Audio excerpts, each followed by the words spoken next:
Rohini court की एक video viral हो रही है बिफोर द जज of Rakesh Kumar V court number 212 police district जज। ठीक है, मेनली पूरी वीडियो को और बाकी चीज़ों को देखते हुए ये पता चल रहा है कि ये डिस्प्यूट जो भी है ये पास ओवर को लेके हुआ है। पास ओवर क्या है? जब भी मेन काउंसिल अवेलेबल नहीं होता है तो उसके जूनियर, मेनली जूनियर वो होता है जो न्यूली ज्वाइंड या इनरोल्ड एडवोकेट होता है, तो ये अपने कोर्ट में जज से 5 मिनट 10 मिनट और आधे घंटे टाइम की रिक्वायरमेंट के हिसाब से जितने मेन काउंसिल आ जाएँ या किसी भी वजह से, तो ये कोर्ट से 10 मिनट 20 मिनट या आधे घंटे की टाइम मांगते हैं कि हमारे मेन काउंसिल आ जाए तो आप हमारे मैटर को मतलब आधे घंटे 10 मिनट बाद सुन लें। तो मेनली ये पास ओवर होता है, और मेनली ये जो पास ओवर सीक करते हैं ये न्यूली ज्वाइंड एडवोकेट होते हैं।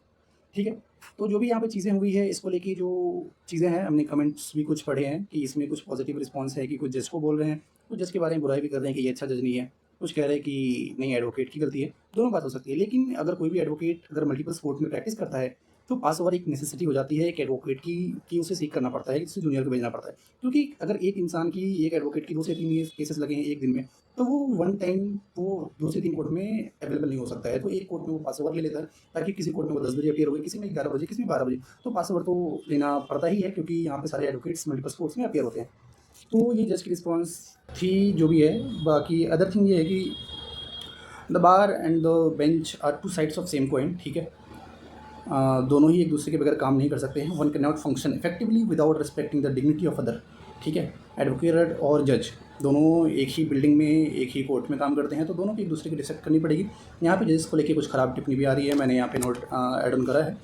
तो ये चीज़ थी मेनली। अगर जज पास ऐसा होता है कि जज पास ओवर देने में कभी कभी दिक्कत कर देते हैं, मेनली नहीं तो दे देते हैं। कुछ जज होता है जैसे इसलिए बोला जाता है कुछ जज खरूस है कुछ अच्छा है, तो पास ओवर सीख करने के लिए मेनली न्यू एडवोकेट जाते हैं तो जज को पास ओवर दे देनी चाहिए। और कोई पास ओवर लेने आता है तो जज को उसे मोटिवेट और इंस्पायर करनी चाहिए। और बहुत सारी चीज़ें हम वीडियोस देखते हैं कि जज कैसे उसको इंस्पायर करता है। न्यूली ज्वाइंट एडवोकेट होता है तो जज को मेनली पास ओवर दे देनी चाहिए।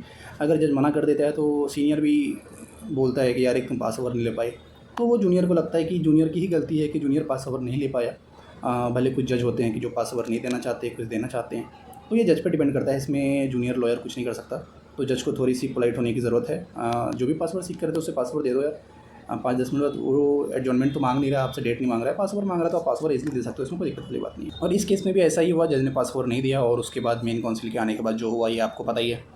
ठीक है, बाकी जो वीडियो हमने देखा है लीगल फैटर्निटी के लिए बिल्कुल भी अच्छी बात नहीं है।